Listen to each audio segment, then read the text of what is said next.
Just a few hours after I said, so fasten your seatbelts, because the Ramadan Bombathon is just getting started.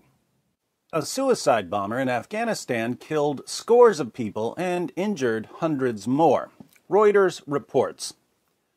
A powerful bomb hidden in a sewage tanker exploded in the morning rush hour in the center of the Afghan capital on Wednesday, police said, killing at least 80 people, wounding hundreds, and damaging embassy buildings. As of this recording, the latest updates put the death toll at 90 and the injured at 400.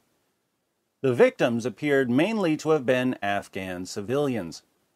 The bomb, one of the deadliest in Kabul and coming at the start of the holy month of Ramadan, exploded close to the fortified entrance to the German embassy, wounding some staff, German Foreign Minister Sigmar Gabriel said.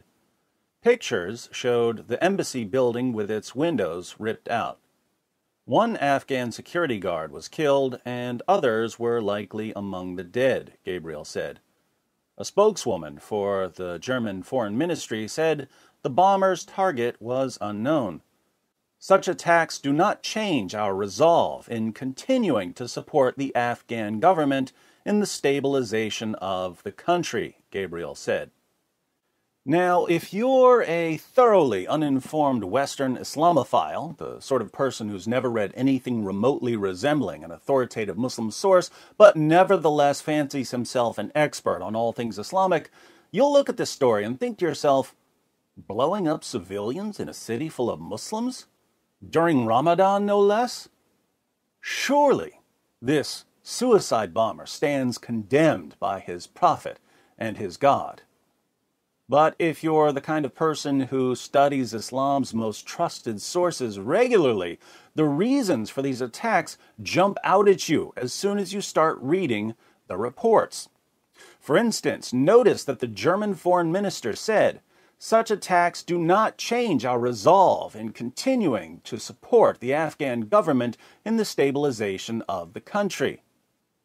The Afghan government is being supported by Western nations, primarily by the United States, but also by Germany and other countries. And the Afghan government is at war with the Taliban. What does the Quran say about Muslims being protected and supported by non-Muslims? In Surah 5, verse 51 of the Quran, Allah commands, O you who believe, take not the Jews and the Christians as awliya, friends, protectors, helpers. They are but awliya of each other. And if any amongst you takes them as awliya, then surely he is one of them. Verily, Allah guides not those people who are the zalimun, polytheists and wrongdoers and unjust. Allah orders Muslims not to take Jews and Christians as awliya. Awliya is a term that's usually translated as friends, but includes various kinds of relationships, protectors, helpers, supporters, and so on. This verse was the basis for the arrest and imprisonment of Basuki Cahaya Purnama in Indonesia. Purnama was the Christian governor of Jakarta. A Muslim group eventually pointed out that Muslims can't vote for a Christian leader, because Allah says not to take Christians as awliya in Surah 5, verse 51. Purnama responded by saying that Surah 5, verse 51 doesn't say that Muslims can't vote for a Christian. The Indonesian courts then weighed in by putting him on trial and sentencing him to 2 years in prison for blasphemy, for suggesting that Surah 5, verse 51 isn't as intolerant as it sounds. This is Indonesia. When we say, show us a moderate Muslim country, Muslims point to Indonesia. But in Indonesia, you'll go to prison for saying that Surah 5, verse 51 doesn't rule out Christian leaders. Now, if that's moderate Indonesia, what do you think things are like in Afghanistan? So, the Quran says that Muslims aren't allowed to take Jews and Christians as friends, protectors, or supporters, and the Afghan government is being supported by various Western nations as they fight Muslims, the Taliban.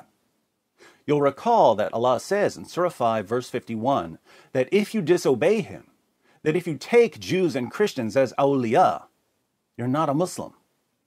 If any amongst you takes them as awliya, then surely he is one of them. According to Allah, not according to me, according to Allah, what sort of people do you find in the government-controlled areas of Afghanistan? You find unbelievers and hypocrites. And what does Allah command Muslims to do to unbelievers and hypocrites? Surah 9, verse 73. O Prophet, strive hard against the disbelievers and the hypocrites, and be harsh against them. Their abode is hell, and worst indeed is that destination. The Arabic word for strive hard here is jihad. Allah commands Muslims to wage jihad against unbelievers and hypocrites. What did the suicide bomber do this morning? He waged jihad against unbelievers and hypocrites. But maybe, just maybe, if we tap our ruby slippers together and say, it's got nothing to do with Islam, it's got nothing to do with Islam, reality will disappear and we'll all be magically whisked away to fantasy land. Until then, the Ramadan Bombathon continues.